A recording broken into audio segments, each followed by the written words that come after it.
बिस्मिल्लाहिर्रहमानिर्रहीम, अस्सलाम वालेकुम, good morning and welcome to morning at home. मैं हूँ आपकी मेज़बान जुगन काजिम और उम्मीद है कि आप खैरियत से होंगे।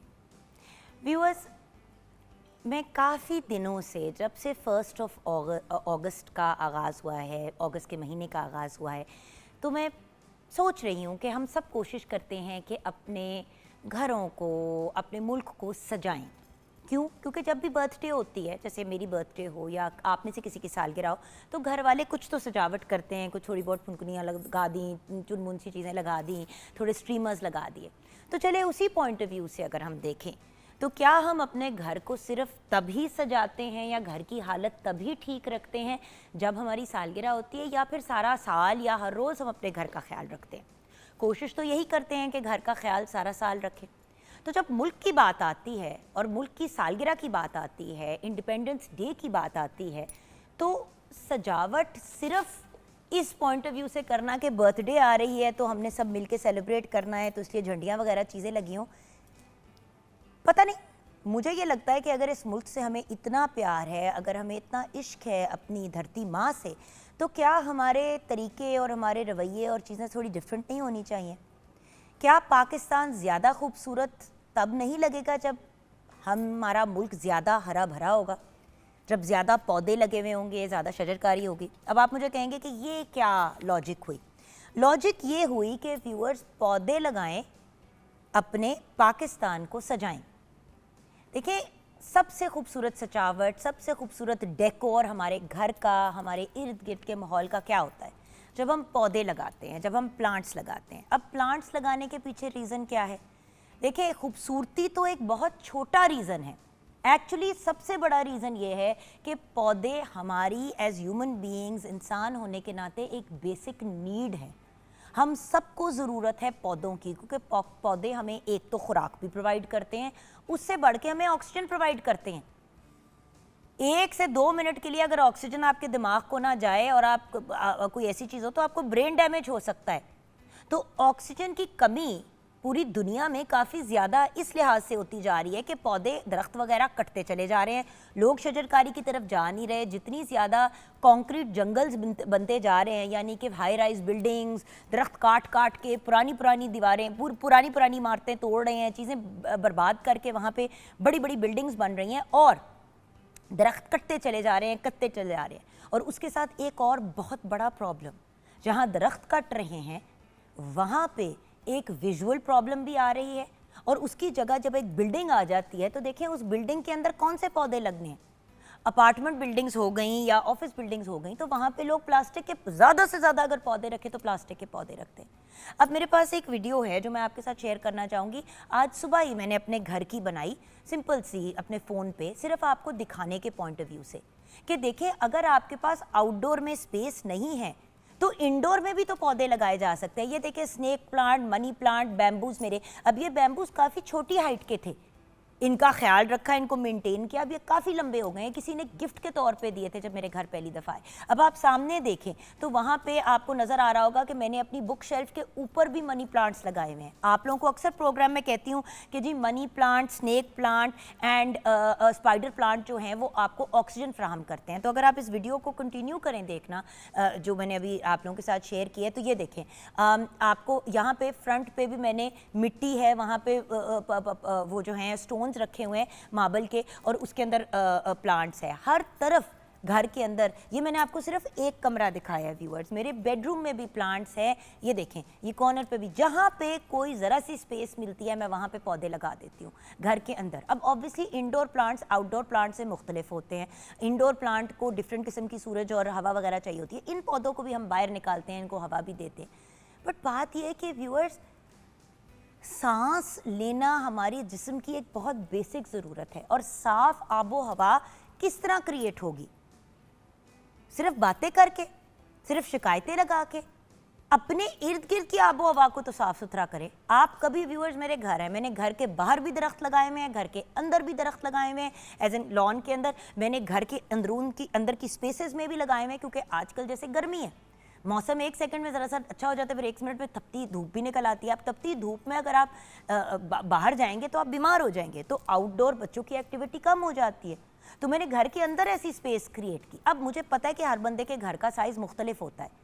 गलत बात है ये कहना कि भाई आप अपने हर जगह में, मगर छोटे छोटे पौधे, छोटे बड़े पौधे हर जगह लग सकते हैं। जैसे मैंने अपनी किताबों की शेल्फ के ऊपर जो है वो पूरी जो बुक शेल्फ हैं उनके ऊपर पूरे मनी प्लांट की वो एक लाइन लगा दी। मैं मुल्तान गई, मुल्तान में मैंने होस्टिंग करनी थी लास्ट ईयर एक इवेंट की, वहाँ पर मैंने ये खूबसूरत मुल्तानी वाजेस देखे। मैंने कहा यार अगर ये मैं अपनी किताबों की शेल्फ पे लगा दूँ तो हाथ भी पहुँच जाएगा ऊपर के मंजिल से, और इनके अंदर मैं मनी प्लांट लगा देती हूँ उसको, क्योंकि उसमें ऑलरेडी पानी होता है तो आपने उसको पानी हर 10 दिन 15 दिन के बाद देना होता है अगर बहुत गर्मी हो। अदरवाइज़ तो महीना महीना भी अगर आप पानी ना उसके अंदर और डालें तो वो ठीक रहता है। सो द पॉइंट इज़, ऐसी जगह जहाँ पे एक्सेस कम है, मैंने वहाँ से वो ख़रीदे, घर आई, फ़ौरन ही जो घर में ऑलरेडी एग्जिस्टिंग मनी प्लांट थे उनमें से टहनियाँ उतार के इसके अंदर डाली, और आपके सामने अभी कुछ लंबे हो गए हैं, कुछ की हाइट अभी इतनी नहीं निकली, लेकिन ये लास्ट ईयर कहीं दिसंबर में या नवंबर में मैंने इनको लगाया था। जो बैम्बूज आपने देखे एंट्रेंस पे ही मेरे घर के, वो बैम्बूज मुझे किसी ने गिफ्ट के तौर पे लाके दिए थे। उनकी हाइट इतनी सी थी, अब वो इतने इतने बड़े हो गए हैं और वो ऑलमोस्ट छत की तरफ जा रहे हैं। तो एक मैंने उस किस्म की जगह पे उनको रखा के एंटर होते ही वो नज़र आए। व्यूअर्स, बात ये कि हम लोग हमेशा सोचते हैं कि ये देखें जैसे ये बैम्बूज है, अब ये देखें ये कितने हाइटेड है, ये ऊपर शैंडलियर तक जा रहे हैं, और बस ये अगर सिर्फ गोल टेबल पे भी पड़े हों तो बड़ी खूबसूरत एक लुक आती है। और व्यूअर्स, सिंपल सी बात है, हम बाहर से जब अंदर आते हैं किसी भी जगह पे, बाहर से जब एंट्री किसी घर के अंदर देते हैं, सिर्फ दीवारें दीवारें दीवारें दीवारें दीवारें, इंसान को डिप्रेशन होनी शुरू हो जाती है। और व्यूअर्स, क्योंकि हम लोगों के लाइफस्टाइल बहुत ज़्यादा सेडेंट्री हो गए हैं। अब आप कहेंगे सेडेंट्री क्या है, यानी कि हम अपना ज़्यादातर वक्त बैठ बैठ के गुजारते हैं या घरों के अंदर गुजारते हैं। तो और भी ज़्यादा ज़रूरत हो गई है कि अगर उठ के बाहर नहीं जा रहे तो कम से कम बाहर का समा तो अंदर लेके आए। बाहर जाते हैं सनलाइट के लिए, ऑक्सीजन के लिए, चलो जी सनलाइट आपने पूरी कर ली, गोली ले ली विटामिन डी की, तो किचन के अंदर आप पौधे लगा सकते हैं। किचन के अंदर धनिया, पुदीना, नींबू, आलू, सिंपल से आप इस तरह के बोरियां जैसी होती हैं, बोरियों के अंदर मिट्टी, ग्रो बैग उसको बनाए, उसके अंदर मिट्टी डालें, मिट्टी के अंदर आप आलू लगा दें। आपको एक्चुअली ज़मीन भी नहीं चाहिए, बैग्स के अंदर भी आप लगा सकते हैं। मेरी एक फ्रेंड है, उसने ग्रो बैग्स होते हैं इतने बड़े बड़े जिसके अंदर आप पौधे लगाते हैं, वो बैग्स होते हैं बड़े सस्ते होते हैं क्योंकि गमले ज़रा लोगों को एक्सपेंसिव पड़ते हैं, तो उसने ग्रो बैग्स जो हैं उसके अंदर अपने पौधे लगाती है, उसके बाद फिर उनको शिफ्ट करती है गमलों के अंदर, जैसे जैसे वो तैयार हो जाती है, पनीरी या जो भी चीज़ वो बनाती है। अब उसके घर में लॉन नहीं है, वो एक्चुअली अपार्टमेंट में रहती है, लेकिन उसकी अपार्टमेंट में बैल्कनी है, तो जो 2 बैल्कनीज हैं अपार्टमेंट में, दोनों को उसने इतना खूबसूरत सजाया हुआ है। आप बैल्कनी पे जाते हैं, आपको ये नहीं लगता कि आप लॉन में नहीं है, आपको ये लगता है जैसे आप किसी के गार्डन में आ गए। उसके 2 तो अच्छे खासे लंबे लंबे दरख्त टाइप पौधे भी उग गए हैं, ऑलिव ट्री उसके पास हैं 2 जैतून के दरख्त। सो व्यूअर्स, हम एक ऐसे मुल्क में रहते हैं जहाँ पे पौधे लगाना और उगाना बहुत आसान काम है। लोग वेस्टर्न वर्ल्ड में महंगे महंगे पौधे लेके आते हैं और उनसे मैनेज नहीं होते। पाकिस्तान में तो बड़ी बेसिक केयर के साथ आपके पौधे जो है वो अच्छे खासे चल जाते हैं। ये बात करने का बेसिक रीज़न ये है कि व्यूअर्स, हम लोग बात कर रहे हैं आजकल के ओ पाकिस्तान को सजाएं, झंडे लगाएं, झंडियाँ लगाएं, घर को डेकोरेट करें, सब कुछ करें, बड़ी अच्छी बात है, लेकिन सबसे पहले अपने घर को इस तरह से डेकोरेट करें कि पौधे लगाएं। ग्रीन लगाना है ना, और ग्रीन झंडियाँ लगानी है तो पौधे भी ग्रीन ही होते हैं, तो ग्रीनरी लगाएं अपने इर्द गिर्द। और व्यूअर्स, इन पौधों का कितना फ़ायदा है, खूबसूरती और ऑक्सीजन के अलावा भी, खुराक भी हैं, ऑक्सीजन भी प्रोवाइड करते हैं, आंखों को एक राहत देते हैं। खुशबूदार पौधे हों तो आपको अच्छी स्मेल भी आपके घर में क्रिएट करते हैं, कार्बन डाइऑक्साइड को ऑब्जॉर्ब करते हैं। तो व्यूअर्स, हम फिर क्यों पौधे नहीं लगा रहे? मैं आपको बिल्कुल भी नहीं कह रही हूँ कि आप लैंडस्केपर को बुलाएं और कोई महंगे नुस्खे में पड़े। सिंपल किसी भी नर्सरी में जाएं, कहीं पे भी, भाई बाहर पौधे, घरों के बाहर ऐसे वाइल्ड पौधे ऐसे उग रहे होते हैं। एक मनी प्लांट का पौधा घर में लगाएंगे, उससे आप 100 पौधे और बना सकते हैं अगर उसको प्रॉपर तरीके से मैनेज करें। ऑनलाइन जाएं, 1000 लोगों से मेरी मुलाकात, अगर मेरी पिछले साल में कोई 1000 लोगों से मुलाकात हुई है तो कम से कम 900 उनमें से ऐसे थे जिनसे कहा आपकी हॉबी क्या है, आप अपने इंजॉयमेंट के लिए क्या करते हैं, तो टाइम ही नहीं मिलता। तो गार्डनिंग, पौधे, उनके साथ चीज़ें करना। देखिए, जहाँ पे हम डेली आपसे व्यूअर्स पाकिस्तान के पॉइंट ऑफ व्यू से बात करें कि हम किस तरह से अच्छे सिटीजन्स बन सकते हैं, तो एक अच्छा इंसान सबसे पहले बने। अपने घर वालों के ऊपर सबसे बड़ा आप ये एक एहसान करेंगे अगर आप अपने घरों में पौधे लगाएंगे। लोग जाके एयर प्योरीफायर्स लेके आते हैं, पता नहीं महंगे महंगे नुस्खों की तरफ जाते हैं। इनसे बेहतर एयर प्योरीफायर क्या है? और सबसे बेहतरीन अमल तो यह है कि बाहर निकलें, सूरज की धूप, फ्रेश एयर, ये सब चीज़ें। और व्यूअर्स, ये जो हर बंदा स्मॉग के बारे में और पोल्यूशन की बात करता है, जितने ज़्यादा आप पौधे लगाएंगे, अब ये देखेंगे किसी के घर के बाहर की जगह, ये किसी की नर्सरी तो नहीं है, ये किसी ने अपने घर के बाहर लगाए हुए हैं इस तरह से पौधे, अपने पोर्च के अंदर। तो जिन लोगों ने अपने पोर्च खाली रखे हुए हैं, वहाँ पे 2 सिर्फ मोटरसाइकिलें खड़ी की हुई हैं, उन पोर्चों के ऊपर भी चीज़ें लगाई जा सकती हैं, उनको खूबसूरत बनाया जा सकता है। दिन में 2 टाइम खोल दें गेट और पोर्च में आने दें रोशनी को और हवा वगैरह को। व्यूअर्स देखें, हम लोग ना इस किस्म की डेड चीज़ों, जिस तरह डेकोरेशन पीसेस, टेबल कुर्सियों, उनसे घर को डेकोरेट करते हैं। जो अक्लमंद लोग होते हैं वो जब घर बनाना शुरू करते हैं तो सबसे पहले ये प्लान करते हैं, नींव रखने से पहले पौधे शौधे लगाने शुरू कर देते हैं। जब तक उनका घर साल डेढ़ में बनता है तो उनके बाग जो हैं वो आबाद हो गए होते हैं। और बाग के लिए आपको बहुत बड़ी जगह नहीं चाहिए, आप अपने घर की छत के ऊपर एक पूरा बाग आबाद कर सकते हैं। इसी तरह मेरे साथ एक और चैनल पे काम करता था एक बच्चा, तो उसकी फैमिली ने ना, उसकी आई थिंक मेहंदी थी कि ढोलकी थी या कोई इस तरह की चीज़ से शादी थी, तो मैं अपनी बाकी टीम वालों के साथ गई।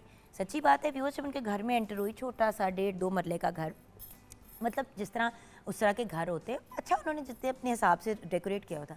लेकिन जब उनकी छत पे गए जहाँ पे उन्होंने फंक्शन का एहतमाम किया हुआ था, व्यूअर्स मैं हक्का बक्का रह गई।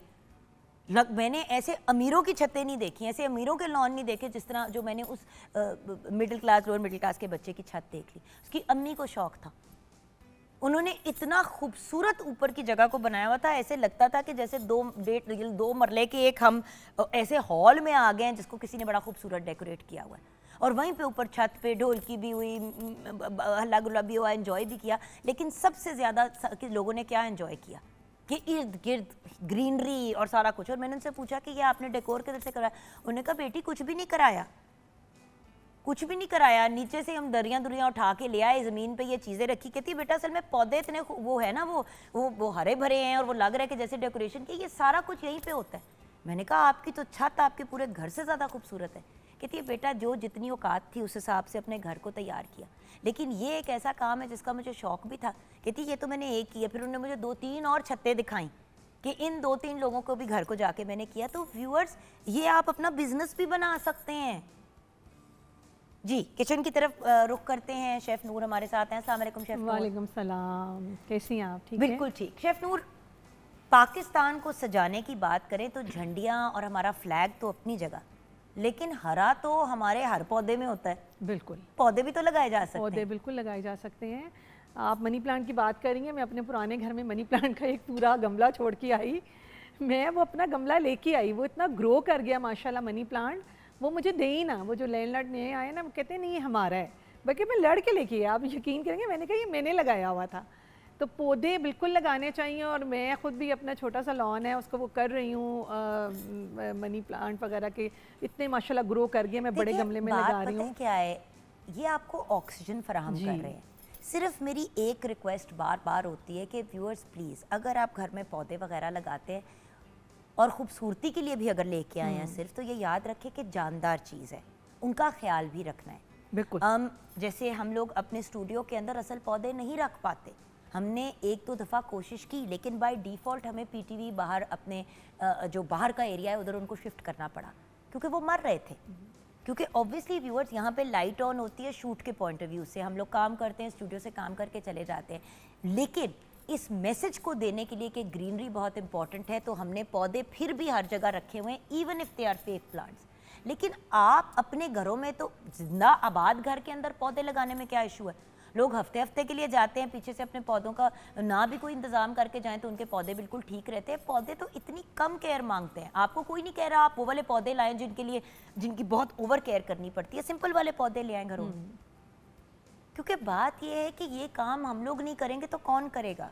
हम हर बात गवर्नमेंट पे डाल देते हैं, हर बात दूसरों पे डाल देते हैं। अपने घरों को तो हम हरा भरा नहीं कर रहे, साफ सुथरा नहीं रख रहे, आबाद नहीं कर रहे, घरों का कूड़ा जो है साथ वालों के घर के सामने फेंक देते हैं। बिल्कुल सही कह रही हैं, तो हम दूसरों पे जिम्मा डालने से पहले पहले अपने गिरबान में तो झांके। बिल्कुल सही कह रही हैं। सो मेरा सिर्फ आज का पॉइंट ये था व्यूअर्स के डेकोरेशन, डेकोर, तैयारी, एक्साइटमेंट 14 अगस्त की सब अपनी जगह, लेकिन पहले वो तो करें जो करने वाला काम है, जो सारा साल हमारे पाकिस्तान को सजा के रखेगा, हमारे पाकिस्तानियों के लिए बल्कि इर्द गिर्द के मुल्कों के लिए भी, इर्द गिर्द जो हमारे ममालिक भी हैं, नेबरिंग कंट्रीज़ के लिए भी ऑक्सीजन फराहम करेगा। हर बंदा व्यूअर्स अपना हिस्सा डाल सकता है। एक दरख्त लगा ले, हर बंदा एक दरख्त लगा ले, एक पौधा लगा ले, ट्रस्ट मी व्यूअर्स बहुत फ़र्क पड़ेगा। देखिए, एक मरियम नवाज शरीफ सब कुछ नहीं कर सकती, कर तो रही हैं, कोशिश तो कर रही हैं, स्मॉग, गन्स, पता नहीं क्या क्या उन्होंने इक़दाम किए कि पंजाब में मामला ठीक करे, लेकिन सिर्फ पंजाब नहीं ठीक होना, पूरा पाकिस्तान के मामला ठीक होने, इर्द गिर्द के ममालिक ने भी अपना हिस्सा डालना है। लेकिन हर चीज़ शुरू होती है अपनी ज़ात से। मैं अपने आप को ठीक करूं, फिर हमको ठीक करने के लिए आगे बढ़ेंगे। ब्रेक लेते हैं, ब्रेक के बाद वापस आएंगे, किचन में मुलाकात होगी, आप हमारे साथ रहिए।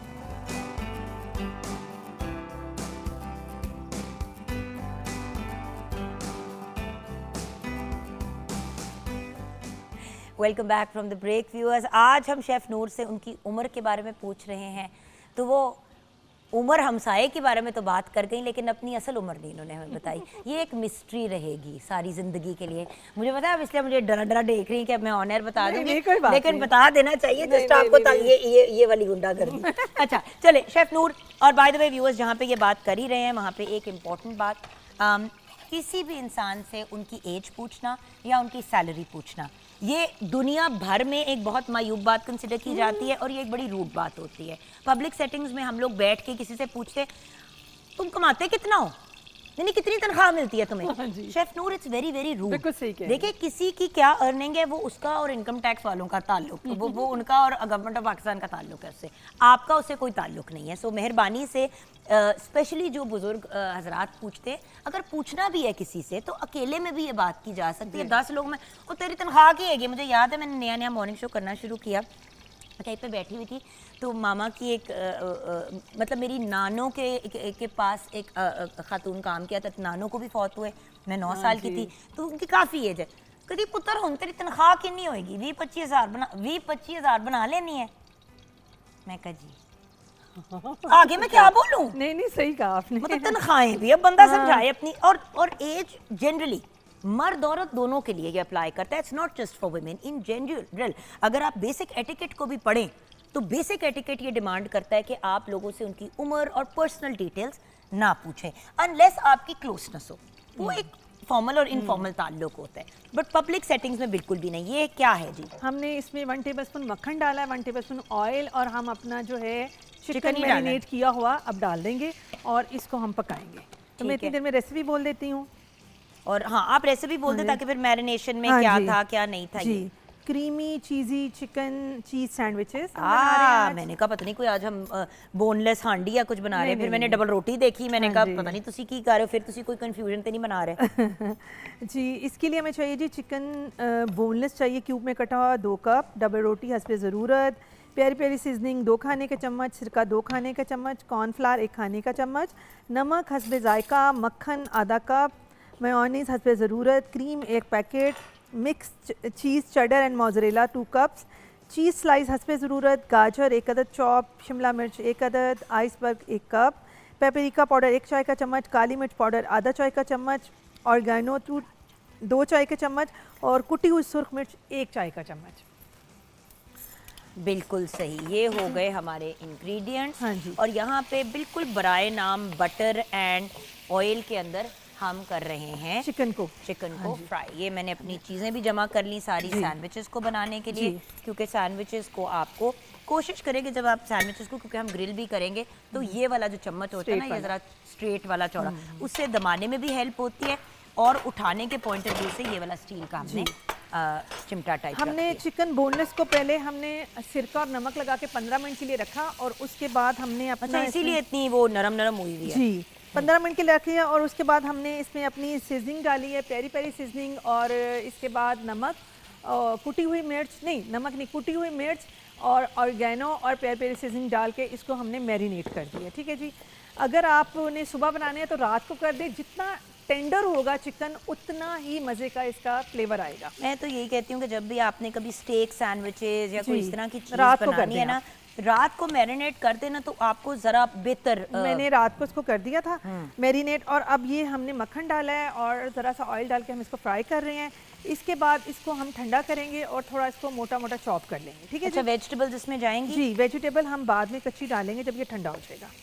इसमें हम डालेंगे क्रीम, मायो जब ये ठंडा हो जाएगा, काली मिर्च और ये इसकी पेपरिका पाउडर, ये हम डाल देंगे। और उसके बाद हम अपनी वेजिटेबल डाल देंगे और मिक्स करेंगे। ब्रेड के स्लाइस में हम इसको लगाएंगे, उसके ऊपर हम ये मिक्स चीज़ है ये लगाएंगे, चीज़ का स्लाइस लगाएंगे, ऊपर रखेंगे दूसरा स्लाइस, बटर लगाएंगे और उसको अच्छी तरह हमने क्रिस्प कर देना है। और उसके बाद सेंटर से काटें। और ये बटर आपने खुद बनाया है? नहीं, ये वो है चीज़ है, गर्मी की वजह से वो होगी, चेडर एंड मोज़रेला। और ये वाइट वाला बटर? जी, वाइट वाला बटर, ये भी बाजार का, क्योंकि उसमें पानी का कंटेंट बहुत होता है ना, जो घर वाला होता है। बना तो लेती हूँ, अच्छा, उसमें देसी की बनाती हूँ तो वो उसमें पानी का कंटेंट बहुत ज़्यादा होता है। अच्छा, बट आप यूजुअली वाइट बटर, वैसे बाय द वे व्यूअर्स कहते हैं कि वाइट बटर हेल्थ के लिए सबसे बेहतरीन होता है क्योंकि उसमें एडिटिव्स कम होते हैं और वो प्योर देसी घी से। अनसॉल्टेड। अच्छा, इसमें आप ऐसे भी रख सकते हैं, लेकिन अगर आप इसमें अगर 4 स्लाइस इसके पीसेस कर रहे हैं तो अगर आप शाशलिक स्टिक में इसको इसमें कर दें और फिर उसके बाद आप लगाएं और इतना खूबसूरत लगेगा। थोड़े से फ्राइज रखें, सैलेड लीव रखें, आपका इतना अच्छा प्लेटर बन जाएगा सैंडविच का। बिल्कुल। तो हाँ, बिल्कुल सही है कि मतलब आपने ये साइडों पे रखे, सैंडविचेस भी रखे, ब्रेड भी रखी और फिर आप खुद उसको कंपाइल करें। हाँ जी, और जिसने जितनी चीज़ डाली, क्योंकि अक्सर लोग जो है सैंडविचेस को पूरा पूरा रख देते हैं। और एक बहुत बड़ा इशू आता है जिसमें ये है कि बहुत से लोग फॉर एग्जाम्पल चीज़ नहीं खाते जी। बहुत से लोग जो हैं वो लेटस नहीं चाह रहे होते जी। तो आप फिर अपनी मर्जी से बना सकते हैं। आप आधी चीज के बना लें, आधी ये तो बहुत आजकल कॉमन हो गया शेफ नूर के। आप हल्का सा, मैं सिर्फ इसको पानी लगा रही हूँ कि नीचे उसके जी ठीक है मसाला जो है वो ठीक है, जिस ताकि मैं उसके नीचे से। ये हमारे जो है वो चिकन क्रिस्पी, चिकन चीज़ी सैंडविचेस हमारे रेडी हैं। आप इसको हाई टी में सर्व करें, बच्चों के लंच बॉक्स में सर्व करें। जब आपका कोई दिल नहीं कर रहा, कभी कभी ऐसा होता है सालन रोटी खाने को बिल्कुल दिल नहीं करता, तो आप जो है आप ये एक पूरा सैंडविच ब्राउन ब्रेड में खा लें, आपका पेट बिल्कुल भर जाएगा।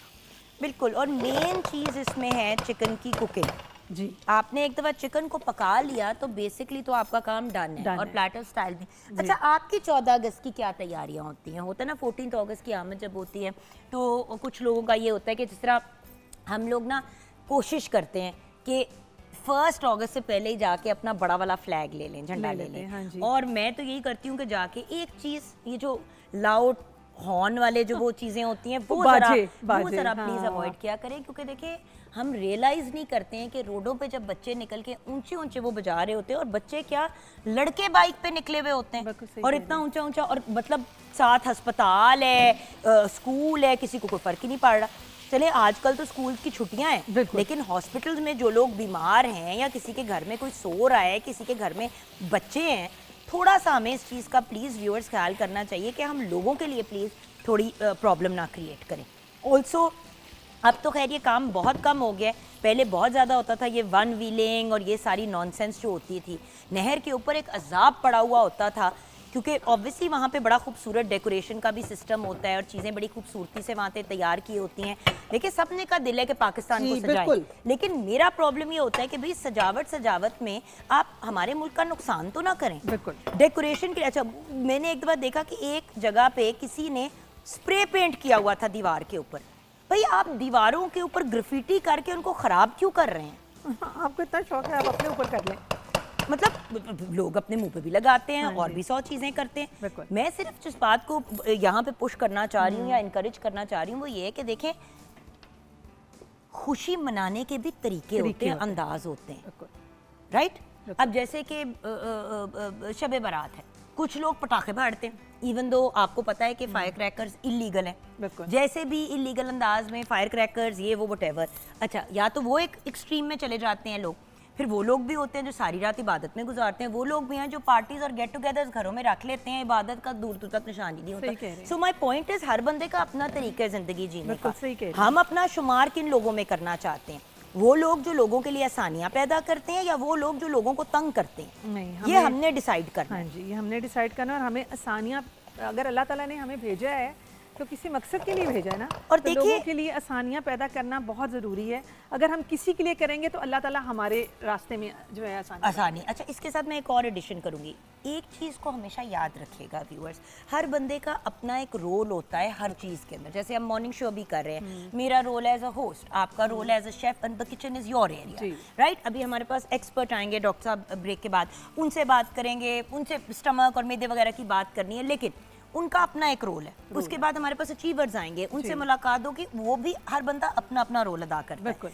उसी तरह हमारे रोल्स में भी बहुत सी डिफरेंट चीज़ें आ जाती हैं। जैसे कि आपके पता है कि आपके ऊपर आप मुसलमान हैं, आपके कुछ फ़राइज़ हैं, आपने वो फ़राइज़ एज अ मुस्लिम पूरे करने हैं। कुछ आपके फ़राइज़ हैं एज अ पाकिस्तानी सिटीज़न। बिल्कुल। अब वो फ़राइज़ हैं जो मैटर नहीं करता कि आप मुस्लिम हैं, क्रिश्चियन हैं, हिंदू हैं, क्योंकि इस्लाम बना था पाकिस्तान बना था इस्लाम के नाम पे, लेकिन यहाँ पे हर मजहब के लोग रहते हैं।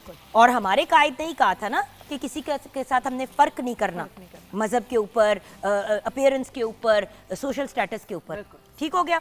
तो जो हमारे फ़राइज़ हैं एज अ मुस्लिम या एज जो भी जिस भी मजहब से आप बिलोंग करते हैं, आप वो पूरे करते हैं। उसी तरह एक पाकिस्तानी सिटीज़न होने के नाते, सिटीज़न ऑफ द वर्ल्ड होने के नाते हमारे कुछ फ़राइज़ हैं। उन फ़राइज़ में क्या आता है? अपने टैक्सेस को पे करना, जो मुल्क के कवानीन हैं उन कवानीन को फॉलो करना। अगर कवानीन की खिलाफ वर्जी या किसी को आप गैर कानूनी काम करते हुए देखते हैं तो फिर उस बंदे को गाइड करना या हाईलाइट करना या आगे से राइट लोगों को बताना। ये मैं यहाँ पे डालना था। जी। मैंने कहा ठंडा हो जाए, मैंने कहा मैं आपको यहाँ पे ये आपका चिकन भी साथ ही निकाल दूँ। ये आ गया चिकन ताकि ठंडा हो जाए, क्योंकि आपने इसके अंदर अब बाकी चीज़ें भी डाली और आप इसको साथ साथ श्रेड भी कर रही हैं। सो द फैक्ट इज अपने फ़राइज़ हर तरह से हमने पूरे करने। जिस तरह जॉब पे जाते हैं, जॉब पे हमारी कुछ ड्यूटीज़, कुछ रिस्पॉन्सिबिलिटीज़ होती हैं। बिल्कुल। ये तो नहीं हो सकता ना कि आपका अगर मूड नहीं है आज सुबह 10 बजे ऑन एयर जाने का, तो आप शाम को 5 बजे आएंगी। नहीं, सुबह 10 बजे ही जाएंगी। 10 बजे जाऊंगी। तो बात ये है कि रोजी रोटी के मामलात तो हम फॉलो कर लेते हैं, मजहबी मामलात भी फॉलो कर लेते हैं, लेकिन एज सिटीजन्स ऑफ पाकिस्तान जो हमारे ऊपर फ़राइज़ हैं, जो हमारी रिस्पॉन्सिबिलिटीज़ हैं, अगर हम उनको नहीं पूरा करेंगे तो क्या फ़ायदा है सब कुछ का? What's the point then? बिल्कुल सही कह रही हैं। So ये अंडरस्टैंड करना बहुत ज़रूरी है। क्योंकि अक्सर लोग कहते हैं कि जी हम टैक्स क्यों दें, हम ज़कात तो देते हैं। ज़कात आपका एक मजहबी एलिमेंट है। बिल्कुल। वो ज़कात क्रिश्चियन ने नहीं देनी, क्रिश्चियन ने अपने हिसाब की चीज़ देनी है, यहूदी ने अपने हिसाब से देना है, जो उनके मजहबी मामलात हैं। बिल्कुल। समझ आ गई आपको व्यूअर्स? अब जो आपने as a citizen of Pakistan tax देना है, जो अमेरिकन ने देना है, जो जर्मन ने देना है अपने अपने मुल्क पे रह के, वो आपने being a citizen of Pakistan देना है। बिल्कुल। अपनी धरती माँ के आपने देने हैं वो टैक्सेस। बिल्कुल। तो मैं सिर्फ यहाँ पे ये, क्योंकि अभी भी बहुत से ऐसे लोग हैं जो टैक्स पेयर्स नहीं हैं, जो अपने आप को रजिस्टर ही नहीं कराते। सही कह रहे हैं, नहीं कराते। And viewers, that's wrong, that's wrong. बचाते हैं अपने टैक्स को। तो ये क्या बचा रहे हैं, किससे बचा रहे हैं? At the end of the day viewers, जब आप कानून को भी तोड़ते हैं तो उसका भी तो जवाब हमने अपने स्टेट को तो देना है, मगर अपने रब को भी तो देना है। बिल्कुल। So these are a few important things जो आज हम हाईलाइट करना चाह रहे थे आज की गुफ्तगू में। ब्रेक की तरफ जाएंगे, ब्रेक के बाद जब वापस आएंगे तो हमारे साथ डॉक्टर साहब होंगे, उनसे गट हेल्थ पे बात करेंगे और ये भी जानेंगे कि ये जो इंसुलिन रेजिस्टेंस की आजकल बहुत बात हो रही है, ये इंसुलिन रेजिस्टेंस कहाँ पे शुरू होती है, पेट में, जिस्म के किस हिस्से में, और इसको मैनेज कैसे करें। हर बंदा वजन कम करने वाले टीके या वो दूसरे वाले टीके नहीं लगवाना चाहता। सो क्या करें, ये डिस्कस करेंगे ब्रेक के बाद।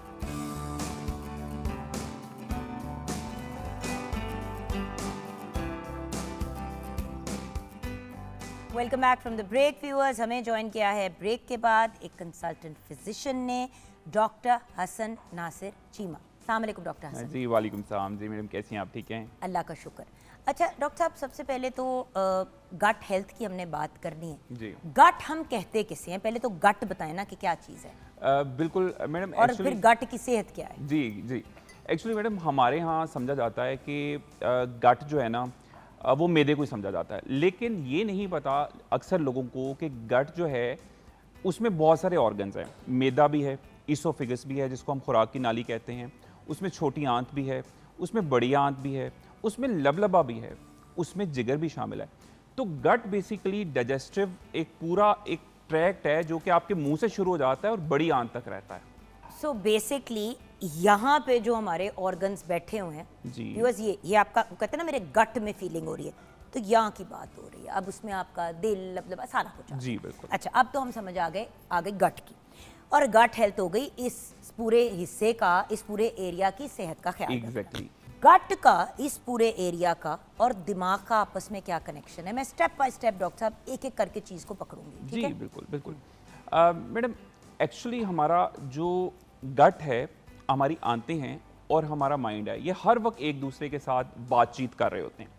यही वजह है कि मैं इसकी बड़ी आसान से एग्जांपल देता हूँ कि अगर हमारा एग्ज़ाम है या हम किसी स्ट्रेसफुल कंडीशन में आ गए, उस टाइम हमारे दिल की धड़कन भी तेज़ हो सकती है, पसीने भी आ सकते हैं। यही वजह है, कहा जाता है आंतें दूसरा दिमाग है।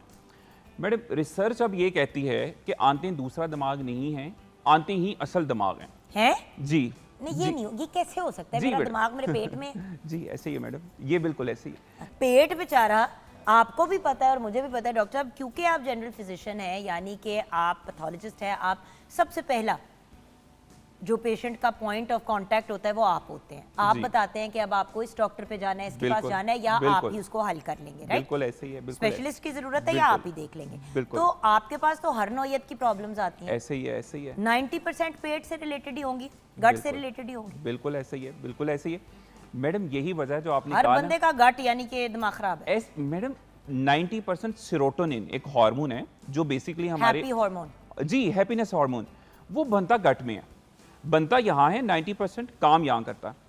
मैं मैडम ये कहता हूँ, मेरा एक्सपीरियंस 20 साल का तजर्बा है, मैं ये कहता हूँ कि मैंने नहीं देखा कि किसी को कब्ज़ है या किसी को IBS रिलेटेड कोई सिम्टम है और वो बंदा खुश है। मेरी OPD में आके देखें, बाहर जो लाइनें लगी होती हैं उसमें 95% लोग आर नॉट हैप्पी, वो खुश नहीं होते। अच्छा डॉक्टर साहब, मैंने हमेशा एक ही बात इस प्रोग्राम पे कही है और ऑलमोस्ट 20 साल से कह रही हूँ। एक, आपकी सबसे इम्पॉर्टेंट प्रॉपर्टी जो आप खरीदेंगे, देखिए हम कितनी इन्वेस्टमेंट्स करते हैं, ज़मीन खरीदते ऐसे ही है, हैं, बिल्कुल। गाड़ियाँ खरीदते हैं, जेवर बिल्कुल। खरीदते हैं, लोग आर्ट खरीदते हैं, लोग चीज़ें लेते हैं। सबसे बड़ा, और इनको हम एसेट्स बुलाते हैं, आपका सबसे बड़ा एसेट आपका पेट, आपका निज़ाम हज़्म है।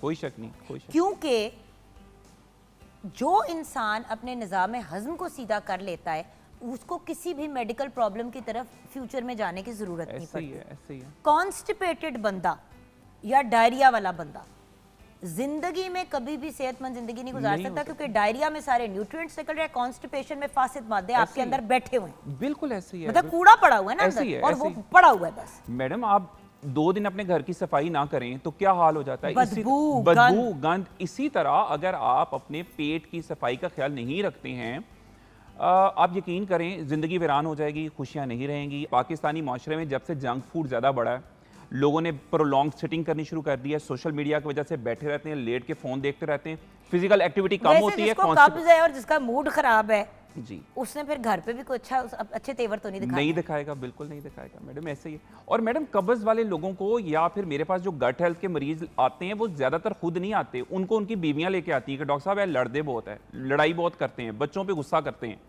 थोड़ा सा शोर हो तो उस बात को बहुत ज़्यादा बना लेते हैं, तो मैडम सेरोटोनिन हार्मोन कम हो जाता है। देखें व्यूअर्स, अब यहाँ पे डॉक्टर साहब ने एक बात की, मैं एक दफ़ा उसको उस पर थोड़ी सी वजाहत कर दूँ।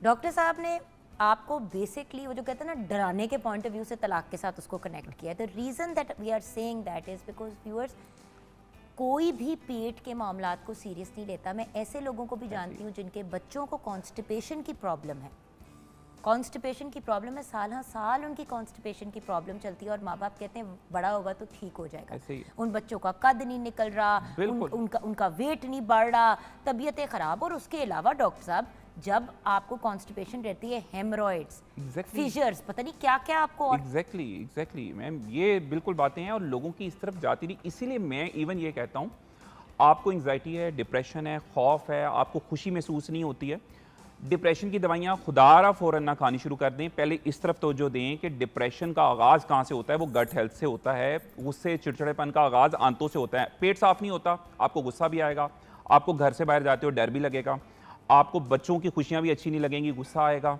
छोटी छोटी बात को आप पहाड़ बना लेंगे। ये तो बात है। गट हेल्थ पे तवज्जो दें। Gut health is the prime thing. Gut health किन चीज़ों से ख़राब होती है? जी बिल्कुल। क्योंकि देखिए ना, अभी इतना वास्ट टॉपिक है कि हम इसको जनरल फॉर्म में कोशिश करेंगे और फिर स्पेसिफिक चीज़ों जरा लबलबे पे कभी बात कर ली, कभी हमने गुर्दों पे बात कर ली, कभी फेफड़ों पे बात, इवन फेफड़े, क्योंकि देखें जो इंसान ओवरवेट होता है, जिसने अपनी गट हेल्थ का उसको बहुत ज़्यादा अब ओबेसिटी की तरफ जा रहा है, उसके तो फेफड़े भी नहीं प्रॉपर्ली सांस लेंगे। ऐसे ही है, बिल्कुल बिल्कुल वही वाली बात ना, जड़ वहीं से आई। जड़ वहीं से आई। मैडम अच्छा, अब आपने पूछा कि गट हेल्थ को ख़राब करने वाली चीज़ें क्या हैं। एक्चुअली मैडम हमारी आंतों में ना तकरीबन 80% अच्छे बैक्टीरिया होते हैं, 20% बुरे बैक्टीरिया होते हैं। अच्छा, अगर ये प्रोपोर्शन ख़राब हो जाए कि अच्छे बैक्टीरिया कम हो जाएं, बुरे बैक्टीरिया ज़्यादा हो जाएं, तो इसको बोलते हैं डिसबायोसिस, कि वो प्रोपोर्शन ख़राब हो गई। अब इसको ख़राब करने वाली बेसिकली बहुत सारी चीज़ें हैं। अगर मैं इसका नाम लूँ, नंबर 1 जंक फूड है। आप अल्ट्रा प्रोसेस्ड फूड खाते हैं, बेकरी की चीज़ें ज़्यादा आप खाते हैं। सेकेंडली, अब रिसर्च ये कहती है कि वो लोग जो हफ्ते में कम से कम 20 वैरायटी की चीज़ें नहीं खाते, चुकंदर, नाशपाती, बंद गोभी, शिमला मिर्च, कलरफुल चीज़ें ज़्यादा से ज़्यादा आपकी प्लेट में होनी चाहिए। हम लोगों की देख लें कितनी है। किसी देखिए हर रोज हम कहते हैं कि व्यूअर्स 2 से 3 सब्जियां डेली खाएं और 2 से 3 फल डेली खाएं। आप लोगों का जवाब आता है कि कहां से अफोर्ड करें। आज ये नहीं करेंगे तो कल इससे बहुत बड़ा कोई नुकसान उठाएंगे और फिर लाखों शायद करोड़ों का आपको डॉक्टरों को जाके फीसें भरनी पड़े। मैडम जो टेस्ट हम गट के लिए कराते हैं वो इतने महंगे हैं कि आम बंदा नहीं अफोर्ड कर सकता। अब ये देख लें कि ये क्या सब्जियां खाना, फाइबर अफोर्ड करना ईजी है या अपने टेस्ट और दवाइयाँ। एक ये फिर उसके बाद इफ़ आप सो अच्छा नहीं रहे तो भी गट हेल्थ के ऊपर इफेक्ट आएगा। एक्चुअली हमें समझने की ज़रूरत है मैडम, हम अकेले नहीं रहते अपने जिस्म में, यहाँ पे करोड़ों अरबों खरबों बैक्टीरियाज रहते हैं। हमें अपने साथ साथ उनकी भी खुराक का ख्याल रखना है। इन बैक्टीरियाज को कहते हैं प्रोबायोटिक्स और जो ये खाते हैं उसको बोलते हैं प्रीबायोटिक्स। आपने दही खा लिया, इसका मतलब है अच्छे बैक्टीरिया को आप ले आए, लेकिन उसको कुछ खिलाना भी तो है। खिलाने के लिए हमें चाहिए फाइबर। फाइबर किस चीज़ में है? मुख्तलिफ सब्जियों में है, फलों के अंदर है, इसके अलावा दालों के अंदर है। तो आपने इन चीज़ों को ज़्यादा से ज़्यादा इस्तेमाल करना है ताकि आप जो है जो बैक्टीरिया हैं उनको अगर बुला लिया है दही के ज़रिए तो उनको कुछ खिला भी दें। एक्सरसाइज ज़रूर करें मैडम। एक्सरसाइज जिसमें वेट ट्रेनिंग है, इट्स एक्सट्रीमली इंपॉर्टेंट। लोग समझते हैं वॉक कर ली, पाकिस्तानी अवाम को वॉक पे लगा दिया गया है। If you don't lift weights, अगर आप वज़न नहीं उठाते, आप वेट ट्रेनिंग नहीं करते हैं, फिर आपकी आंतों का अल्लाह ही वारिस है। मैं ये कहता हूँ क्योंकि जब आप वज़न उठाते हैं तो सेरोटोनिन हार्मोन जो कि आंतों में बनता है, आप उसकी प्रोडक्शन बढ़ा देते हैं। बिल्कुल सही। यहाँ पे डॉक्टर साहब ब्रेक की तरफ जाते हैं, यहीं से बात को फिर से हम पिकअप करेंगे। बात सिर्फ ये है कि व्यूअर्स इस लेवल पे अब प्लीज़ यंग लोगों को, स्पेशली जेन ज़ी को, हम ये नहीं कह रहे कि अगर आपको कोई मेंटल हेल्थ की प्रॉब्लम है तो आप अपना इलाज ना करवाएं, ज़रूर करवाएं। अगर डॉक्टर ने आपको कहा है आपको डिप्रेशन की दवाई चाहिए, आपके साइकाइट्रिस्ट ने, तो ज़रूर लें। हम उन लोगों की बात कर रहे हैं जो अपने बाकी मेडिकल टेस्ट कराए बगैर डायरेक्टली जाके खुद ही फार्मेसी से दवाई उठा के कहते हैं मैंने डिप्रेशन है तो मैं दवाई ले रही हूँ। देयर इज़ अ वे। इसीलिए डॉक्टर साहब ने कहा कि पहले अपने आप को टेस्ट तो कराएं। मे बी यू आपको मेंटल हेल्थ की इसलिए इश्यूज हो रहे हैं क्योंकि आपके डाइजेस्टिव सिस्टम ने आपकी बॉडी में एक ऐसा स्टॉर्म क्रिएट किया हुआ है कि आपको समझ ही नहीं आ रही है कि आपके साथ हो क्या रहा है। सो व्यूअर्स, सबसे पहले जड़ में पहुंच के उसका हल निकालने की बेसिकली बात करिए। और जड़ हमारी बॉडी की, हमें लगता था सिर्फ ब्रेन है, लेकिन ब्रेन और मैदा या निज़ाम हज़म डाइजेस्टिव सिस्टम भी है। सो ब्रेक के बाद वापस आएंगे, डॉक्टर साहब हमें मज़ीद गाइड करेंगे। आप हमारे साथ रहिए।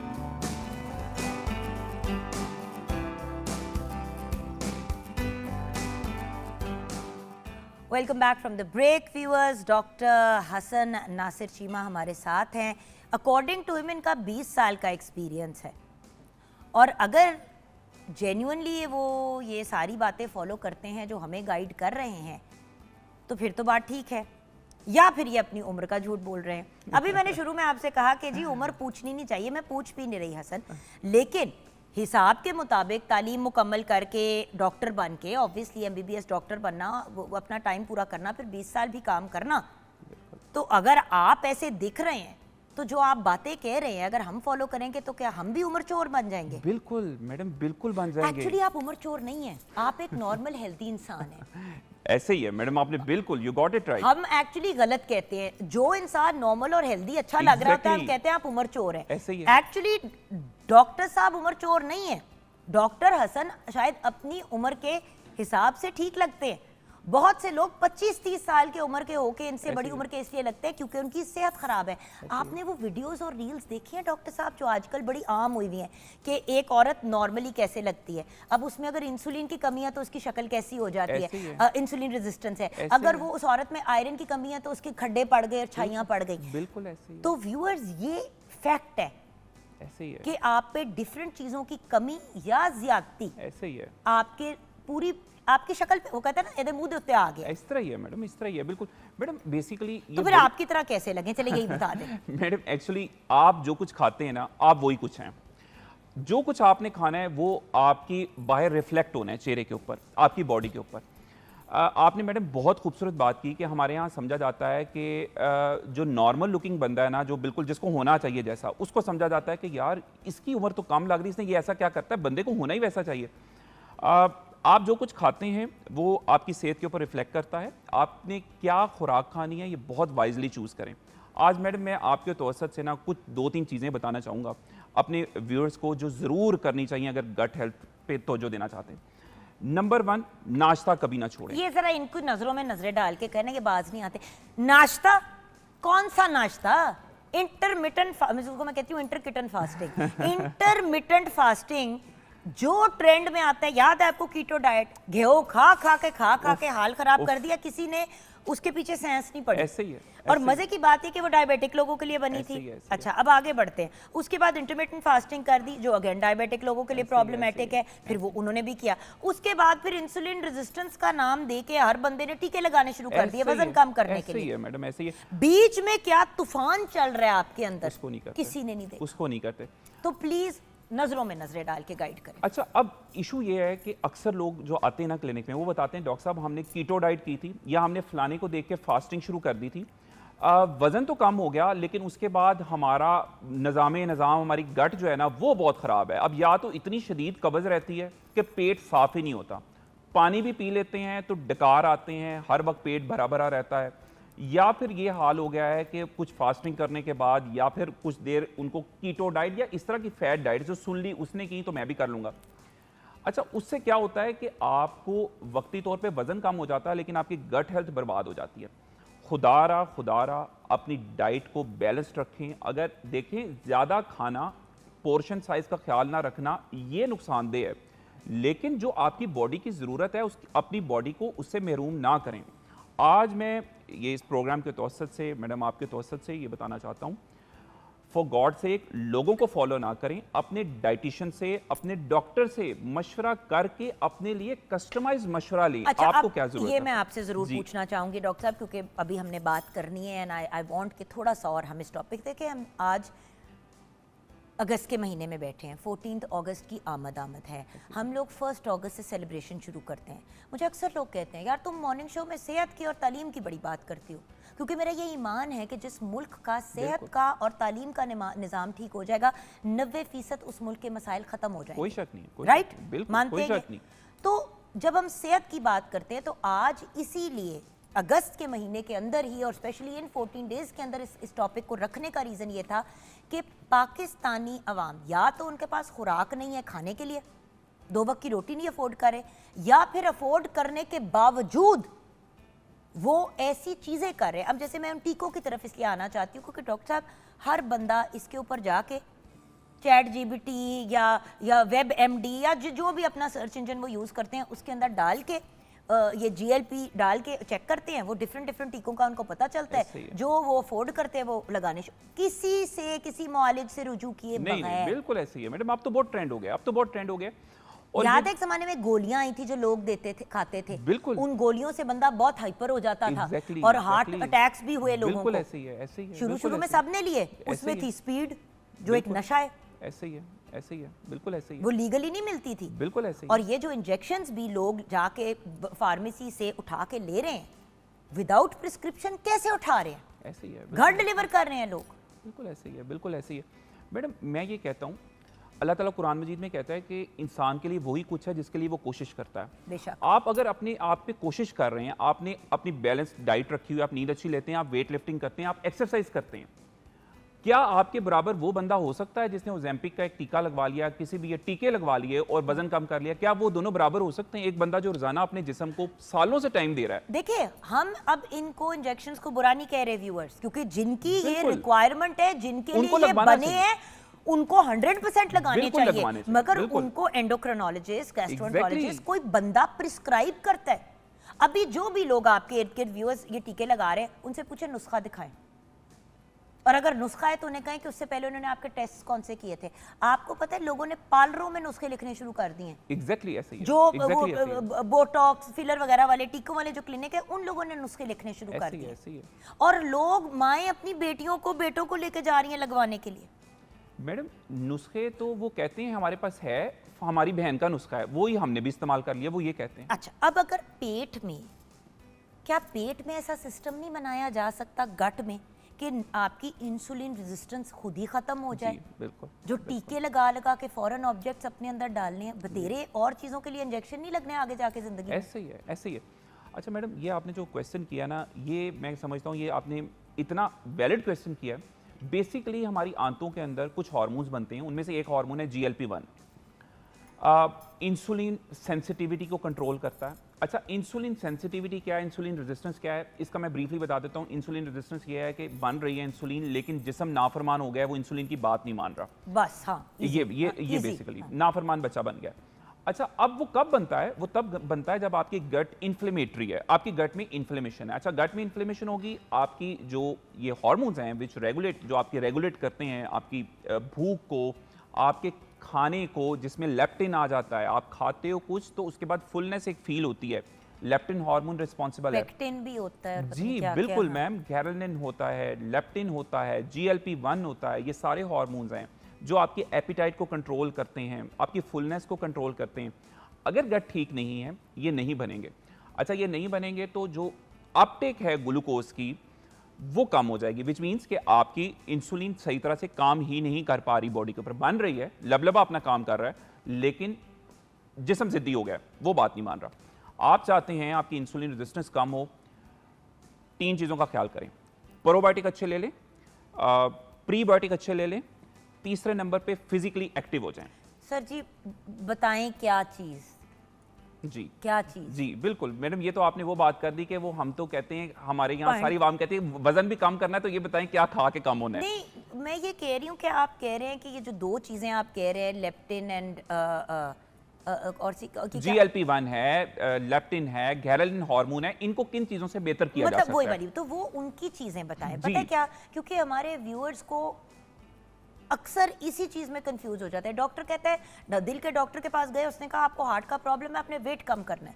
अच्छा, अगले ने जाके बेवकूफ तरीके कीटो डाइट कर ली वेट कम करने के लिए। अब तुम्हारी ऑलरेडी गले दिल की शरियानों में चर्बी जमी हुई है, तुम और चर्बी ले रहे हो ऊपर से, तुम्हें तो कुछ और करना चाहिए। तो इसलिए क्या चीजें लेनी चाहिए? अच्छा मैडम, ये जो बात है ना, ये बहुत आपने खूबसूरत बात की देखिए, है। हल्दी फॉर एग्जाम्पल और काली मिर्च को अगर आप दिन में एक दफा वार्म पानी में, दूध में ना डालें, वार्म पानी में डाल के पी लें, वो आपके अंदर की इन्फ्लेमेशन को कम करता है। एक एग्जांपल है, बट थोड़ी सी काली मिर्च क्योंकि वो उसको रिलीज करता है। ये फॉर्मूले समझ रहे सर जी, अजवैन, दारचीनी, कलौंजी, ये मैंने जो मेरा एक्सपीरियंस है वो ये है कि आप लोग भी तो यही पहले कहते थे ना, ये चीजें खा लो, इधर से आपको ये मिलेगा। तो वो चीजें चले पाउडर फॉर्म में आप ले लें, अगर आप ले सकते हैं। हम क्या करते हैं, इमीडिएटली सप्लीमेंट पे चले जाते हैं। अब वो सप्लीमेंट में 6 और चीजें होती हैं जो मुझे नहीं चाहिए। ऐसे ही है, मुझे सी की कमी है लेकिन मुझे नहीं चाहिए कैल्शियम।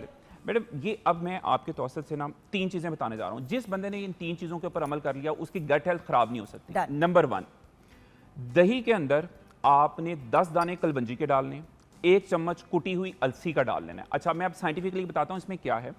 अलसी के अंदर ओमेगा 3 फैटी एसिड, लिग्निन्स। अच्छा, ये आपकी एंटी एजिंग काम भी करते हैं, ये पूरी बॉडी में इन्फ्लेमेशन को भी कंट्रोल करते हैं, यानी सोजिश को भी। गट में जो इन्फ्लेमेशन होती है, IBS का नाम ले लें आप, जिसमें मरीज को पेट भरा भरा रहता है। जी बिल्कुल। IBD का नाम ले लें आप, अल्सरेटिव कोलाइटिस का नाम ले लें। ये सारी चीजें, मैडम मैं इस पर छोटी सी आपका टाइम लूंगा।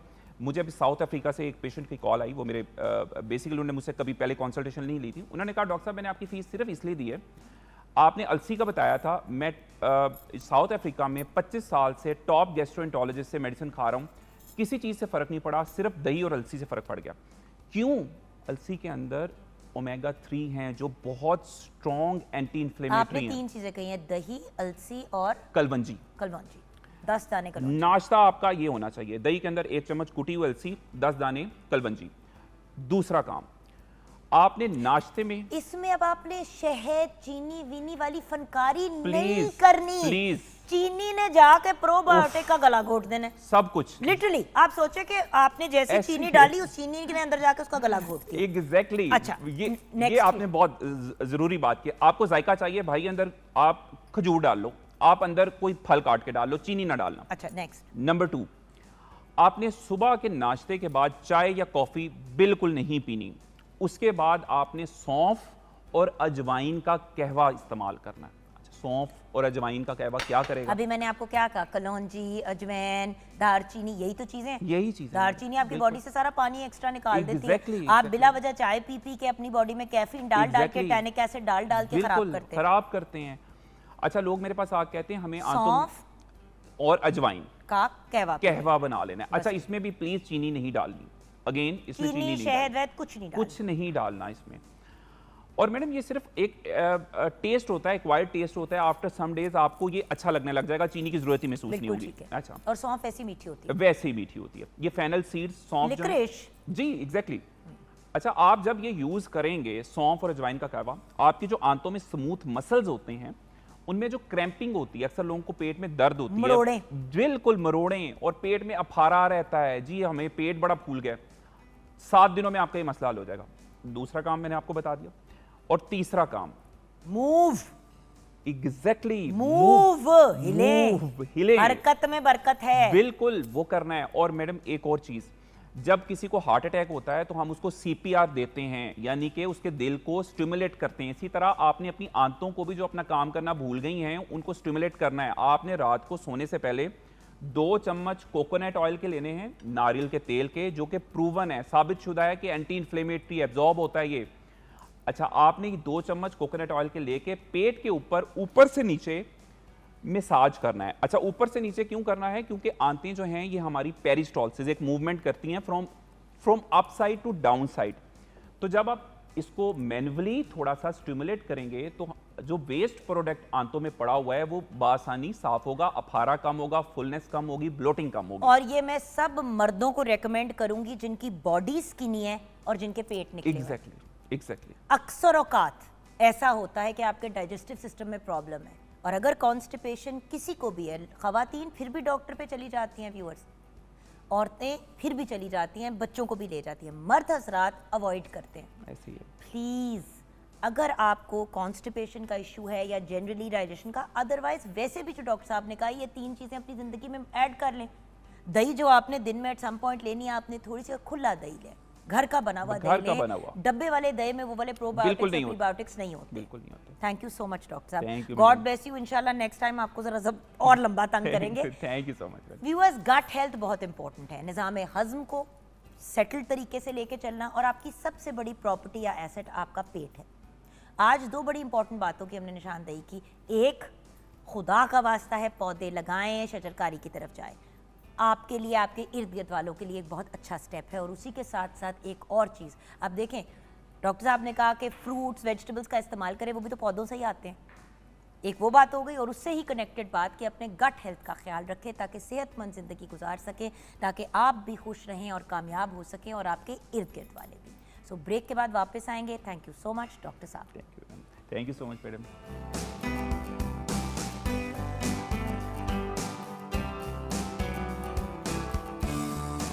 पाकिस्तान जिंदाबाद। क्या हाल है मेरे अल्हम्दुलिल्लाह। प्यारे बेटे अहमद नवाज का? अल्हम्दुलिल्लाह, जबरदस्त। आ जाओ मेरा बेटा।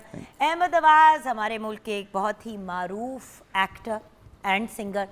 समझ नहीं आती कि इनको सिंगर कहें कि एक्टर कहें, क्योंकि एक्टिंग में भी माशाल्लाह इन्होंने बहुत ही बेहतरीन परफॉर्मेंसेस दी अपने डिफरेंट प्रोजेक्ट्स में। एज अ होस्ट ऑल्सो बड़ा बेहतरीन काम कर रहे हैं, एंड माशाल्लाह as a singer as well. और मुझे खुशी इस बात की होती है कि हमेशा मौके की मुनासबत से अपना हिस्सा ज़रूर डालते हैं। थैंक यू, एंड बहुत ऑफ शुक्रिया। कोर्स नवाज अंजुम साहब हमारे लेजेंड आर्टिस्ट के साहबजादे। थैंक यू मैडम जुंगल, बहुत शुक्रिया।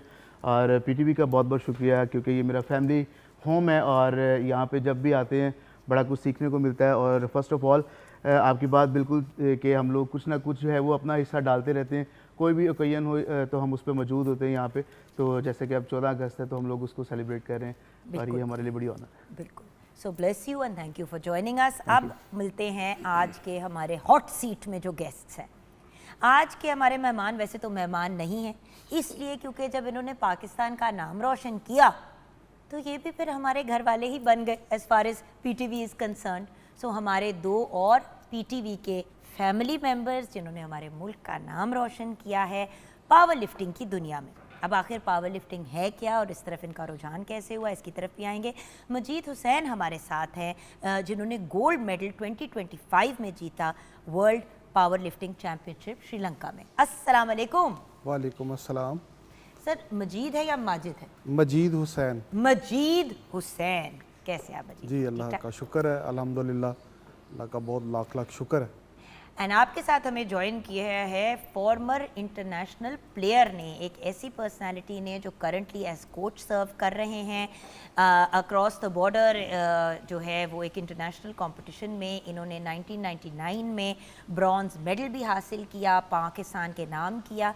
और अक्रॉस द बॉर्डर जब हम इंडिया की बात करते हैं तो वहाँ पे तो वैसे ही आपको पता है जब इंसान ने जाके परफॉर्म करना होता है या उनके अगेंस्ट करना होता है तो वैसे ही एक डिफरेंट लेवल की एक्साइटमेंट होती है। तो हमारे साथ अरशद अली मेहर हैं। अस्सलाम वालेकुम अरशद भाई। जी वालेकुम अस्सलाम। ठीक ठाक हैं? जी अल्लाह का करम। अच्छा अरशद भाई, मुझे ये बताइए कि पावर लिफ्टिंग, आखिर पावर लिफ्टिंग है क्या और आपका इस तरफ रुझान कैसे हुआ? पावर लिफ्टिंग वेट लिफ्टिंग का ये एक हिस्सा है, सिर्फ उठाने का तरीका थोड़ा सा अलग है। पहले वेट लिफ्टिंग थी तो पाकिस्तान में तकरीबन वेट लिफ्टिंग या बॉडी बिल्डिंग बॉडी या बिल्डिंग, रेसलिंग? जी जी, तो लोग अक्सर पावर लिफ्टर को ना रेसलर समझते हैं। हाँ जी, लेकिन पावर लिफ्टिंग उनसे ज्यादा पावर वाली गेम है। अच्छा। हाँ, इनमें ज्यादा लोग ज्यादा ताकतवर हैं जो पावर लिफ्टिंग में है। तो तकरीबन 1993 में पाकिस्तान में ये आई है, वो चौधरी अमीन साहब थे गुजरात के, वो सेक्रेटरी बने थे तो तब आई है। तो तकरीबन 1995 में मैंने पंजाब विन किया।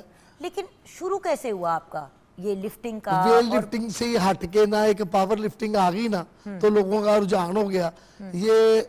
लेकिन आपका ये स्पोर्ट्स की तरफ रुझान और आपकी कहानी स्पोर्ट्स की कहाँ से शुरू होती है? मैं बेसिकल छोटा था बचपन में, तो हमारे ना उधर अखाड़ा था, उधर देसी कुश्तियाँ, छोटे छोटे बच्चे भी जाते थे। नहीं, कुश्ती रेसलिंग, कुश्ती प्रॉपर कुश्ती रेसलिंग, हाँ जी, वो छोटे छोटे बच्चे भी होते थे, बड़े भी उनमें। फिर वो एक बाजू पकड़ते थे लोग, काफ़ी आजकल कंपटीशन हो रहे हैं। वो ऐसे ही करते करते एक शौकत साहब हैं इधर मून मार्केट में ना इचरे की तरफ, उनके क्लब में 25 रुपया महीना फीस थी तब, तो वहाँ शुरू किया मैंने। 25 रुपए जी, 25 रुपया, हाँ जी, महीना थी। शौकत साहब के पास शुरू किया, बस वहाँ से सफ़र शुरू हुआ तो आज तक चल रहा है। ये तकरीबन 88 से शुरू किया, तो आज 2026 जा रहा है। Almost 30 years. जी, मेरा एक बेटा भी नेशनल चैंपियन है। 40 इयर्स। और आपका बेटा भी बता रहे थे? एक नेशनल है, नेशनल गोल्ड है पावर लिफ्टिंग में, और वेट लिफ्टिंग में नेशनल सेकंड है। माशाल्लाह माशाल्लाह, बहुत मुबारक हो आपको। व्हाट अबाउट यू सर, आपकी कहानी पावर लिफ्टिंग की और बल्कि स्पोर्ट्स का रुझान आपका? बेसिकली जो है 92 की बार्सिलोना ओलंपिक जो है वो हमने हमारे करीबी हैं। पहले उस वक्त 92 में हर घर के पास टीवी नहीं था। उस वक्त 92 की बार्सिलोना जब ओलंपिक देखी तो उसमें बहुत सारे चाइनीज़, रशियन, बल्गारियन वेट उठा रहे थे। वहाँ मैं उस वक्त एससी कॉलेज में पढ़ता था। उसी वक्त मुझे जो शौक़ पड़ा वेट लिफ्टिंग का, मैंने उस वेट लिफ्टिंग को ज्वाइन किया और वक्त के साथ साथ जो है वो वेट लिफ्टिंग सीखते रहे। इंटर कॉलेजिएट फर्स्ट की, फिर उसके बाद लाहौर डिस्ट्रिक्ट चैम्पियन हुआ, लाहौर डिवीज़न चैम्पियन हुआ, फिर उसके बाद 93 में पंजाब का चैम्पियन हुआ। उसके बाद 94 में जो है inter collegiate all Pakistan university का रिकॉर्ड किया। फिर उसके बाद 95 में मैं पाकिस्तान कायद-ए-आज़म गोल्ड हुआ माशाल्लाह। और उसी बेस पर मुझे जो है पुलिस डिपार्ट में जो है वो ज्वाइन किया गया और बैन लगा हुआ था जब मैं भर्ती हुआ वेट लिफ्टिंग में अच्छा। जी। और उसके बाद ये सफ़र चलता रहा, मुतअद्दिद जो है गोल्ड सिल्वर नेशनल में मेडल आते रहे, लेकिन एक दिल को जो खटका लगा हुआ था कि मैं कोई एक ऐसा काम करूं जो शायद कोई और ना कर सका हो। लेकिन सफ़र मुसलसल वक्त के साथ साथ गुज़रता गया। इसमें काफ़ी सारी हर्डल्स हैं, बहुत सारे जो है ना क्लबों में गया। उस वक्त लिविंग हैंड टू माउथ थे, ये नहीं था कि भी अच्छे घर के थे, जो आम मिल जाता था वही खाते थे, लेकिन स्ट्रगल इस क्लब में चले जाना, कभी उस क्लब में चले जाना, जहाँ से जो मिला वो अडॉप्ट किया और कतरा कतरा बनता बनता एक लास्ट ये अभी ये जो 2025 का जो इवेंट है, इससे पहले काफ़ी सारी हर्डल्स थी मेरे पास और एंट्रीज़ वगैरह चली गई थी, लेकिन इसकी मशक्क़त 2015 में इसको मैंने ट्रेनिंग जो है ना वो अरशद साहब इनके साथ करनी शुरू कर दी इनके पास। तो पुलिस में भी आके इधर लाइन में भी मैं ट्रेनिंग करता था, लेकिन सफ़र ये एम टारगेट का कोई कंफर्म नहीं था कि मैं एशिया लड़ूंगा या कॉमनवेल्थ लड़ूंगा, लेकिन ये 2025 को मैं बड़े अरसे से इंतज़ार इसका कर रहा था कि इसमें जो चैम्पियनशिप आएगी उसको मैं मिस नहीं करूंगा। एट लास्ट मेरी किस्मत जो है वो श्रीलंका में थी। तो 26 नवंबर को हम श्रीलंका पहुँचे। 29 दिसंबर पर 2 कंपटीशन थे वहाँ। एक कंपटीशन था जिसमें टोटल पावर लिफ्टिंग थी, जिसमें टोटल में होती है बेंच प्रेस होती है जी, और 3 इवेंट है इसमें, बेंच प्रेस, बैक स्क्वाट और डेडलिफ्ट। इन तीनों में मैंने एंट्री करवाई हुई थी। उसमें जो मेरी चैम्पियनशिप 27 को मुकाबला हुआ मेरा, उसमें मैंने पाकिस्तान की नुमाइंदगी करते हुए वर्ल्ड चैम्पियनशिप में एक गोल्ड मेडल लिया। नेक्स्ट अगले दिन जो है वो उसमें मैंने डेडलिफ्ट में एंट्री करवाई हुई थी, खाली डेडलिफ्ट में। उसमें भी मैंने जो है 27-28 कंट्रीज़ उधर पहुंचे हुए थे वर्ल्ड चैम्पियनशिप में, उन सब को अचीव किया और उसमें भी गोल्ड मेडल लिया। 2 गोल्ड मेडल जो पाकिस्तान के नाम किए।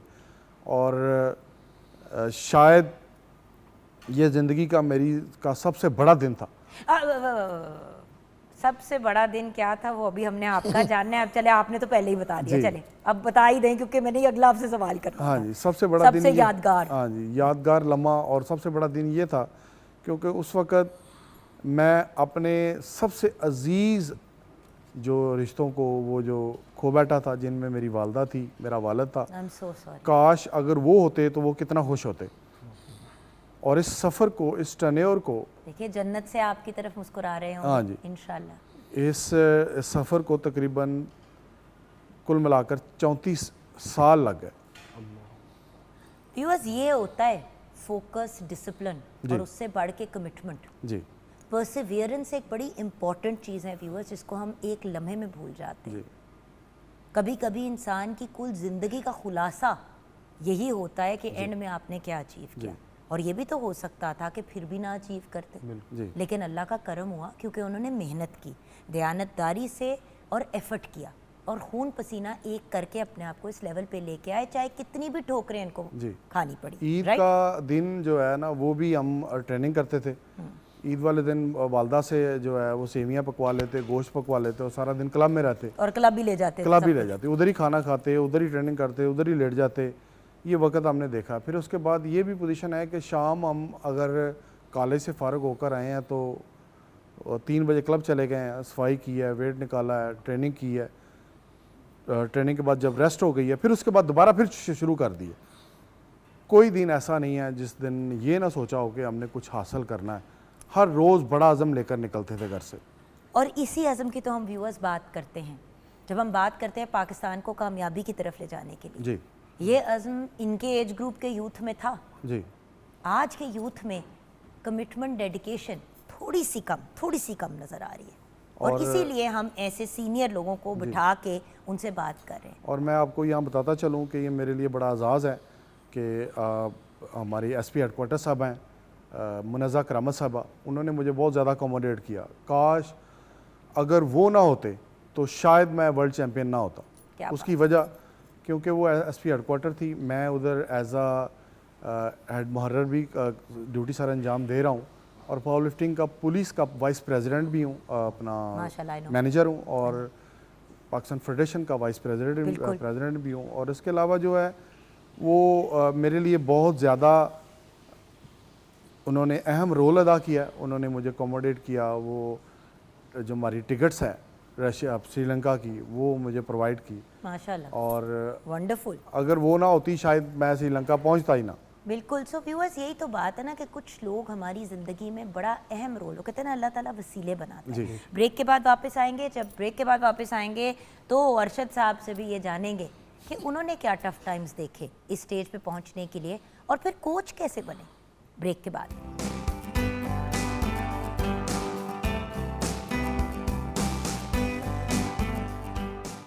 Welcome back from the break viewers. देखते हैं कि शेफ़ नूर कहाँ तक पहुंची हैं। जी, मेरे क्रिस्पी चिकन चीज़ी सैंडविचेस बिल्कुल रेडी है और फ्राइज़ के साथ हम हो सर्व सकता है करेंगे। कि आप फ्राइज़ के साथ ना सर्व करें, आज तक ऐसा हुआ है। फ्राइज़ आपके फेवरेट है और आपके हैं भी मशहूर फ्राइज़।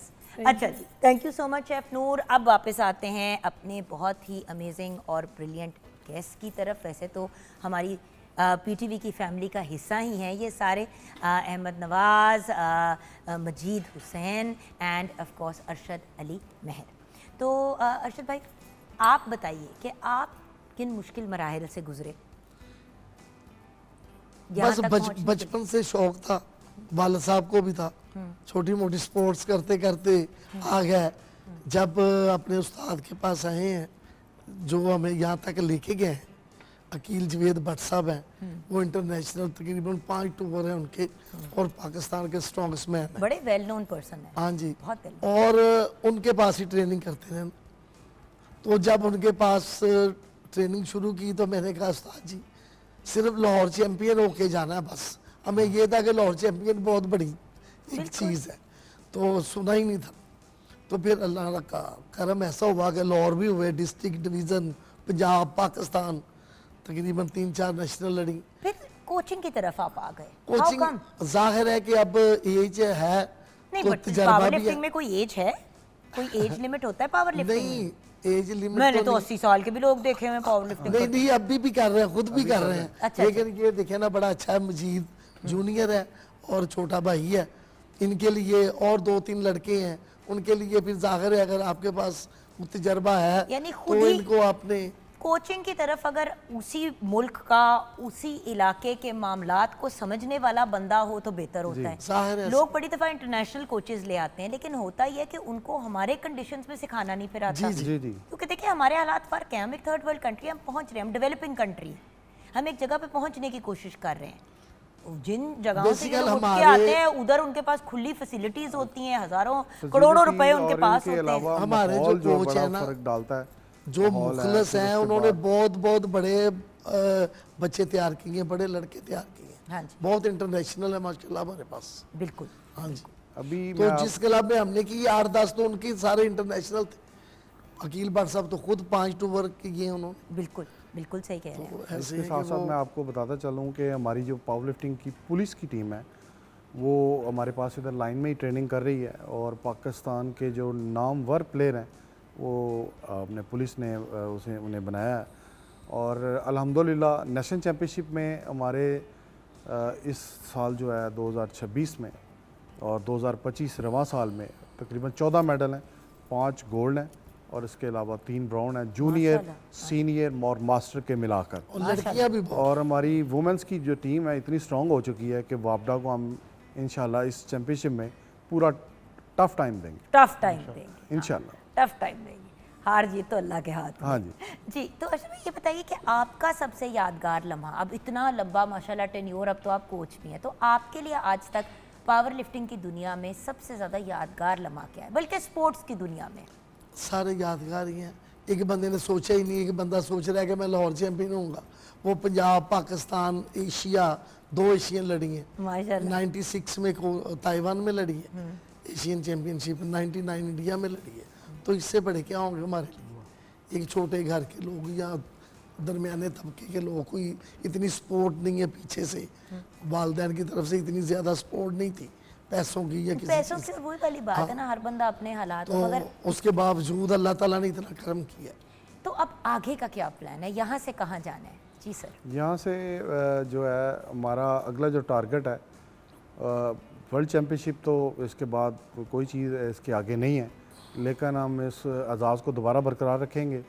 ऑस्ट्रेलिया में जो है वो चैम्पियनशिप हो रही है आप और भी इसके जाएंगे? जी इंशाल्लाह पूरी उम्मीद है और पूरी कोशिश भी की। पूरी उम्मीद है कि भरपूर उधर हिस्सा लेंगे और वही जो प्लेयर हैं और इसके अलावा जो टीमें ममालिक भेजेगा इंशाल्लाह पूरा जो है उनके साथ फाइट करेंगे और पाकिस्तान का नाम रोशन करेंगे बफज़ल खुदा इंशाल्लाह। सर यहाँ से कहाँ जाएंगे अब आप?